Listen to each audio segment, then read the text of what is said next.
and welcome to another studio vlog. It's actually May as I film this bit right now, and this vlog covers the last 2 months, so all of March and all of April. It's really late because I didn't do a lot in March. I did a lot of admin stuff, we had some house stuff going on, and then as I came to edit the video in April, my cat passed away. She was really old and we were expecting it, but it was still really difficult, and I took some time kind of after that happened to feel better before I came back to edit the vlog. But as for what's actually in this video, I finished my Bouquet creature feature from the last vlog, and I also complete March's creature feature, which was the tassel worm. I made a GIF, which I made as an example of some new services I'd like to offer. Thought it would be easier for the client if they could see what they would kind of be getting in the end, what kind of is in that package or in that package, kind of thing. I also did some food sketches in my sketchbook, and I coloured those in digitally afterwards, which is something I don't normally do. It was also my mum's birthday at the tail end of March, and so I got to see her and my brother for a little trip around the botanical gardens here, and then we had like a little bonfire thing and some food in the evening. All together, Callum joined us for that too. So that's all I have for an intro. I'll see you again after the vlog. A lot can happen in a day.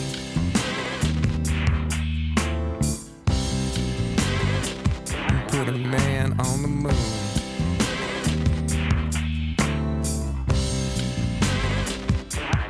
You can take a life away.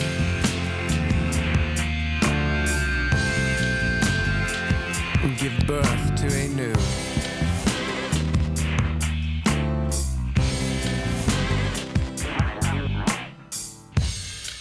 Your dreams coming true. Shows you what a day can do.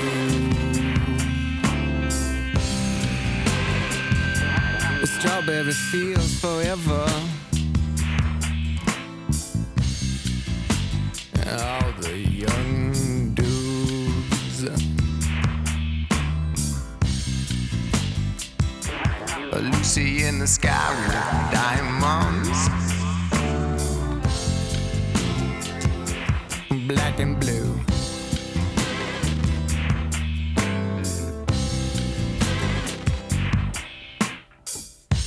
You didn't know me in the morning. It shows you what a day can do.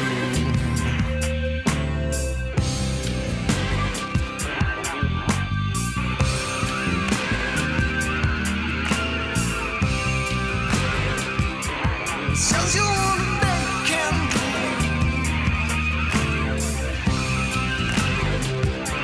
It shows you what a day can do. Oh, it shows you what a day can do.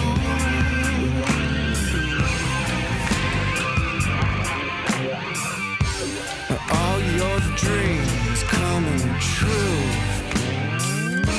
It shows you what a day can do. The sunshine of my love. Blue eyes crying in the rain. What once like the phoenix has risen again.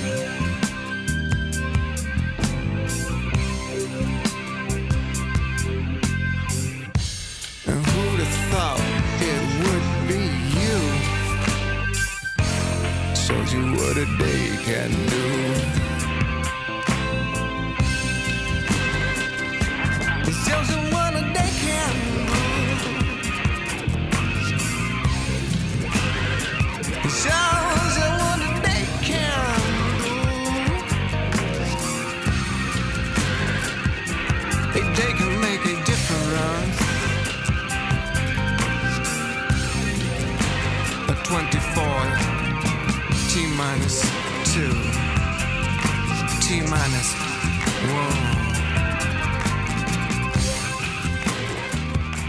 It shows you what a day can do.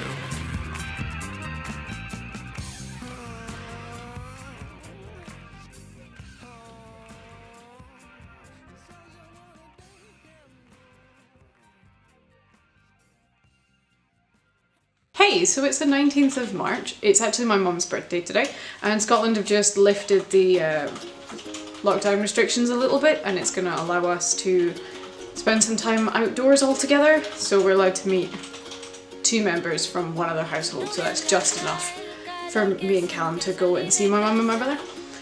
So we're going to go to the Botanics, just me, my mum and my brother, and then Callum's going to join us later tonight. I'm going to take the camera with me too.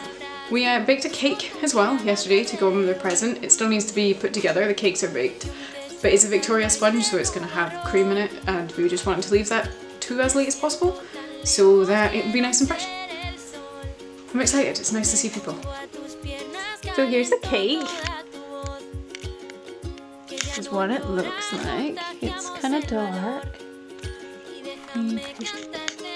Ta-da! Ooh. Look at that.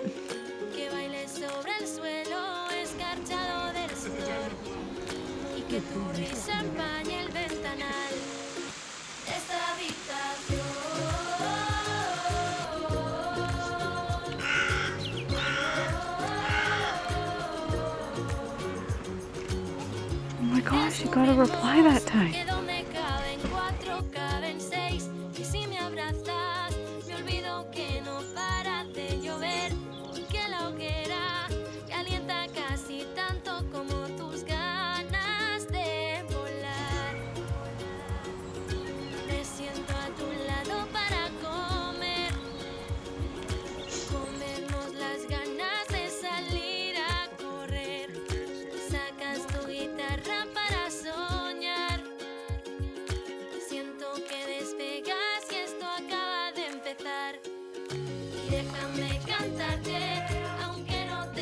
So Mum built a gazebo in the back garden. Try and figure out how you get in. Around that side? No. Around that side? Maybe.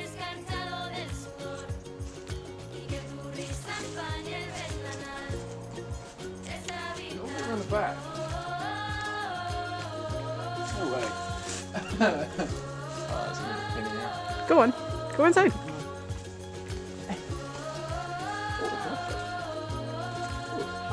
Stand up. Actually can't stand up in these Ta-da! Oh shit, we must have got to put the lights out. Whoopsie. And we've got a little bench, and a table, and some blankets, and there's 2 fire things and power, so we can bring out like an electric heater if it gets really cold. And yeah! Last vlog I showed you the beginning of my Bouquet design. I wanted to talk a bit about how I got to the finished piece. You've already seen these sketches. So from here and these original investigation designs, I moved to thinking about the composition and how the 2 dogs would play together and developing the concept a little bit further. So you can see down here, I had both dogs together in a couple of different compositions. I actually still really like this one, and I might illustrate this too. This is the one I ended up going with in the end, although you can see it kind of grew from this really kind of like basic doodle. And then I quite like this one too, but it just felt a little bit uninteresting, just the 2 of them sat together. I was just trying to play around with the full kind of breadth of the sketches I'd done up here. So, you know, I've got a regular standing dog, and then I've got a more interesting position, and then I have a sitting one. And I hadn't done anything with the sitting one yet, so I kind of thought, like, what would they look like if I'd used that? But then as you can see here in this bigger piece, this is the one I decided I was going to bring forward, and I was going to investigate further. I kind of wish I'd done some colour compositions at this point in the process, because as I came to find out from doing the actual final illustration, I really struggled with the colours and I changed them a bunch of times. So then from this, I hopped into a new document, and then what I spent a lot of the rest of the time on this final doing was colours and working out how I wanted each dog to be coloured. I knew that I wanted them to have 1 frostbitten paws and 1 sooty paws, and their ears and their noses too, because of the lore of the bouquets biting the sun and the moon and being burnt or being frozen. I thought that was a really important part of the story that I didn't want to lose in my designs. So that was just a quick walk through how I made my last piece. I remember saying in my last vlog that Every time I do a creature feature challenge, I want to be more experimental with the way that things look and really play about with pushing different aspects of character design, because it is a character design challenge and I never feel like I give myself the time to do it. I feel like this was a positive step in that direction this month. So I've got some mail to open. A really good friend of mine has a paper craft carden print business, and she just released a collection of pieces of Scotland to celebrate Scotland, and so this is my print and I wanted to open it on camera. So this is her, that's the business. Yeah, it might not focus because it's not auto-focusing. Right there.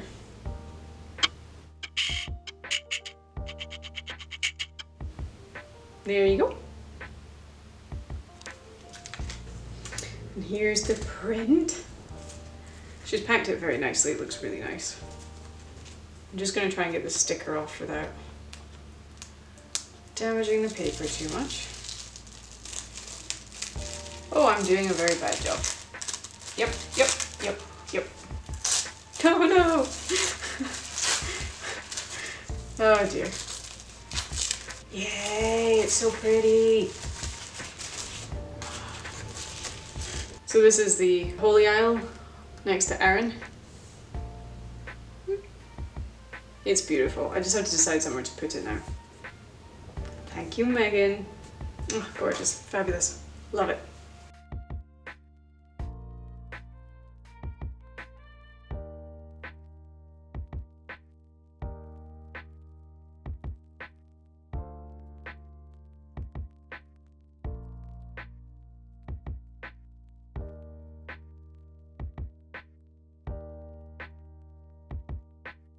So I had a couple of frames and I thought I'd check and see if either of these would take Megan's print, but unfortunately the print is a lot bigger than the frames, so I guess I'm gonna have to go frame hunting. Kind of a shame. This one, I don't know if you can see that, any of the writing on it, but I made this back in primary school. And I've never had anything in it. I don't remember where I got this one, but it's pretty. And they're just things I've had on the bed for ages, but that's unfortunate.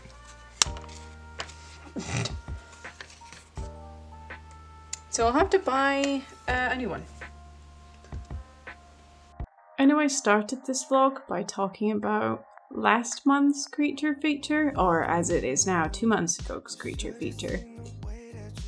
But this is me tackling the Tatzo worm. This is probably my favourite creature feature to date. I feel like I had the best investigative process for this one. I feel like I got some thorough development done and I really enjoyed the entire process and was happy when I got to the end. And I think that makes me like the final piece so much more. I made some decisions in the process of this one to change out some features and investigate some different styles of the same features that felt very much like character design to me. For those of you who don't know what a Tatzo worm is, it's a snake or a serpent or a lizard with a cat face. And when Zesty gave us this prompt, he really urged us to change the kind of serpent that we were inspired by, the kind of cat we were inspired by. And originally I thought of making a really silly one of sort of a house cat, but I actually ended up investigating some larger cats and geckos, and I liked the way that sort of gecko spots lined up with tiger spots. And so I kept investigating that. And then, like I mentioned, I made one last minute decision to try a different tail, and I wanted to try a leopard gecko's tail. Because so far I had just gone with a very straight tail that was very reminiscent of snakes and a very traditional serpent-like tail. But leopard geckos have got those sort of fat, bulbous tails that I just thought played with the shape theory a lot better. I wasn't really liking, in the more traditional snake tail, the way that the body just tapered off into a tail. It didn't feel like I had married the two concepts together particularly well, and I wasn't colouring them in very well either. I didn't like the way that the colours of the tiger were melding into the colours of the lizards. And so that decision and that final investigation just brought me to the most perfect character design.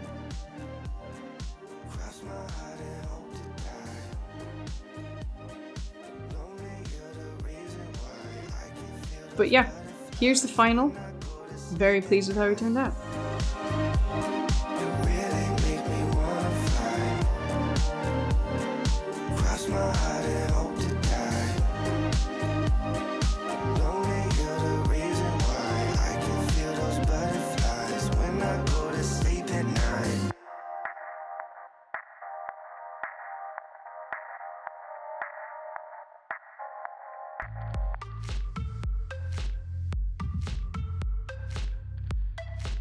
So here I am developing some concepts for the GIFs that I said I was going to make to put on my website as examples of services that I could offer.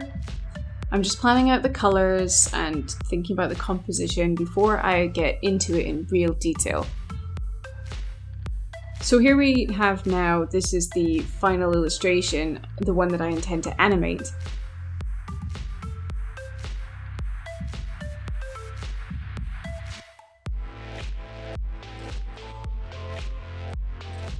I'm keeping a reflective diary of things that I want to do differently when it comes to the next one. Because if I want to offer this as a paid for service, then I really want to be able to nail my own process. I don't want to be making mistakes or have to ask for more time for these things. So I'll probably be making a lot more of these to figure out a lot of those things, because one of the things I did initially that I made a lot of mistakes with was I did not separate this out into a foreground, a middle ground, and a background, and do the same with the animation, and I would definitely do that in the future.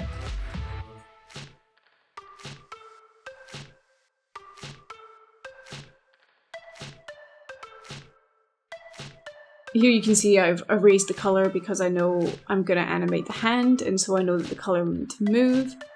I didn't plan to animate the water as much as I did in the end, and so when I was colouring it, because I didn't have that foresight in mind, I put it on several different layers and I had several things influencing each other that I just had to undo again when I came to animating it and it was getting in the way.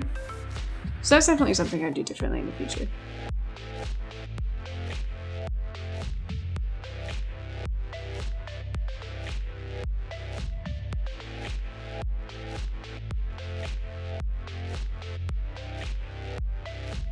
I've given you a clip of me animating the water because this was my favourite part to animate. I found it really relaxing and it was really enjoyable to figure out how I thought that the wave would affect the ripples on the top and the reflections and everything. I animated this mostly straight ahead, which is to say that I moved from one frame straight to the next frame. What I did first is you can see there's a white line there and there's a blue line there. So the white line is the ripple as it affects the boat. And so it was acting as my arc to allow me to follow along. So I had it animate into a crash and affect the water behind it. And then I animated the blue along the same pathway. When it came to bringing it back around to a loop at the end, I had duplicated the same frames from the beginning and dropped them at the end, so that past a certain point, instead of working away from a first point, I was working back towards an end point, because that end point was the same as the beginning point. That allowed me to keep some things consistent and work them back around to a point where you wouldn't notice where the loop started and stopped.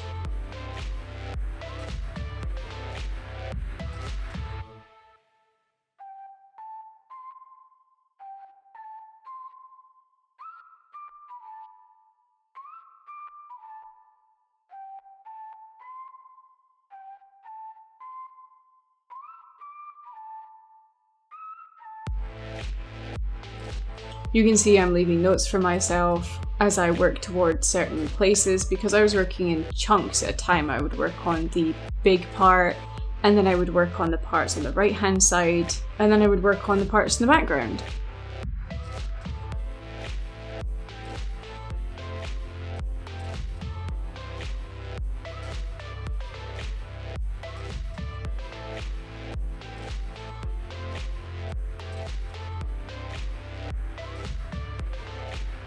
Just so you can see the process all together, here's a little speed through of everything that went into making this GIF.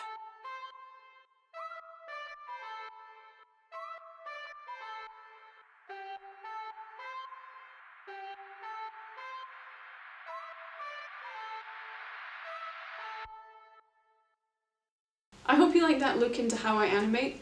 I'm really only scratching the surface with what I've showed you there, but I feel like a more in-depth explanation could take up an entire video all by itself. I hope you liked the vlog, and if you made it to the end, then thank you for watching all the way through. I'm not sure what will be in my next vlog. I potentially have some client work coming up. That could take a couple of weeks. And I also have been working on another animated project, which has taken up a lot of my time, but has like an end date-ish of June sometime, so I'm kind of really looking to get that finished. I'll see what I can kind of film of those two things. I don't know if I'll be able to film any client stuff, and I don't know how I'll put together the stuff for the longer animated project. I may do another thing similar to how you saw the GIF presented.